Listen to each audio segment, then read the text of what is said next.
um amigo dele chegou para mim e falou: doutor, eu não sei o que aconteceu com a minha perna, ele estava com uma inflamação, na verdade assim, um processo inflamatório na região do músculo vasto medial, e era vasto medial direito, né? E era um processo inflamatório assim bem importante, porque bem no trajeto inteiro assim do vasto medial estava inchado, tinha um volume maior, assim como um edema local, mas bem no músculo mesmo, assim bem no trajeto do músculo, e tinha uma vermelhidão, e aí estava um pouco mais quente, um pouco, e aí eu falei, bom, alguma coisa realmente está inflamada, né? E aí falaram para ele que era bem provável que tinha alguma situação vascular. E aí eu comecei a estudar um pouquinho o que tinha acontecido com ele. Primeiro, tinha acontecido nada assim de mais importante. Ele é um cara que ele é pescador, ele surfa, ele tá toda hora cuidando do jet ski, dos quadriciclos, tá com o Gabriel na água toda hora. Então é um cara que tá na atividade o tempo todo. Então não é porque ele fez, eu fiz isso aqui, eu forcei aquilo ali, que assim, qualquer coisinha poderia gerar esse processo pensando na parte muscular, né?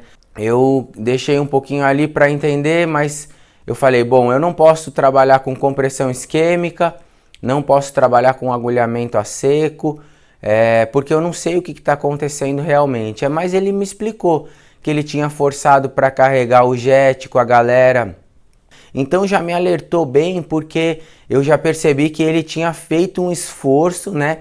Ou seja, tinha carga sendo colocada em cima daquela perna dele, né? Porém, isso não descartava nenhum problema vascular que eu não poderia mexer mesmo. Então fui conversando um pouquinho com ele e eu comecei a observar qual era o local dessa dor, dessa inflamação, né? Desse inchaço, desse calor que estava trazendo esse desespero para ele mesmo. E aí eu percebi que era uma hiperatividade do músculo vasto medial.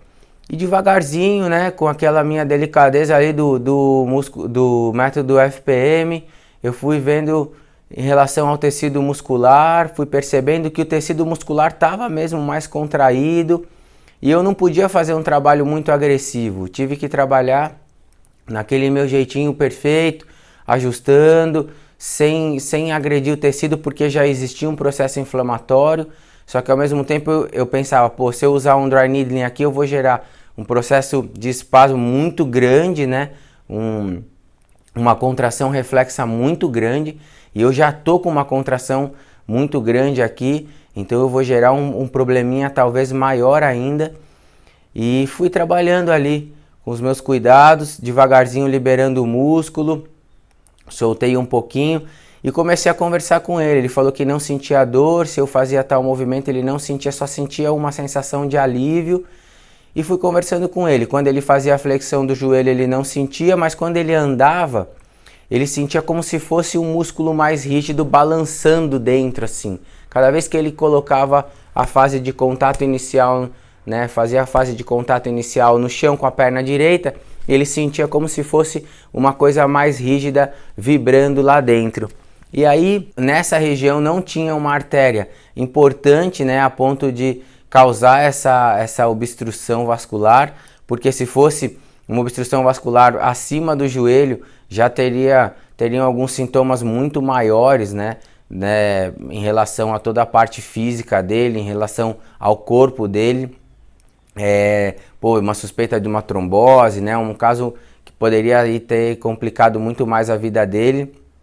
E aí eu fui fazendo um trabalhinho de liberação e respeitando a resistência tecidual dele, a tolerância de dor, o limiar de dor dele, fui trabalhando isso. Quando eu parei, depois de mais ou menos uns 20, 25 minutinhos, ele levantou, e quando ele levantou e ativou o quadríceps de novo junto com o vasto medial, que era esse músculo que eu estava trabalhando, o vasto entrou numa contração bizarra, que é aquela que está na foto que tem um furo no meio. Então o vasto entrou em mais contração e ficou contraído, quando ele fez a extensão do joelho para ficar em pé.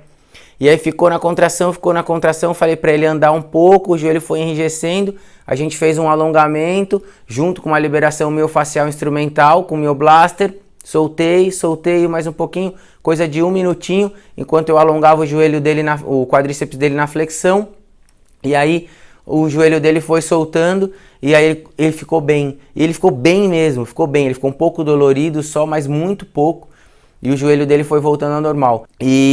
E aí aos poucos eu falei, Felipe, pode andar tranquilo, a gente já vai confortar isso. E depois de alguns minutinhos que parou aquele processo inflamatório, o joelho dele já estava quase sem nenhuma hiperemia, quase sem nenhum excesso de sangue ali, o inchaço já tinha parado, estava um pouco dolorido só pela uma manipulação que eu fiz, mas bem pouquinho, estava mais dolorido pela condição da contração muscular excessiva que ele tinha. E já estava voltando ao normal, e no decorrer do dia, assim, o joelho dele ficou 100%, e foi, assim, uma forma tão natural de reorganizar, que aí ele já estava andando normal, ele já estava tão impressionado com a melhora, quanto ele ficou a hora que apareceu aquele volume no joelho dele,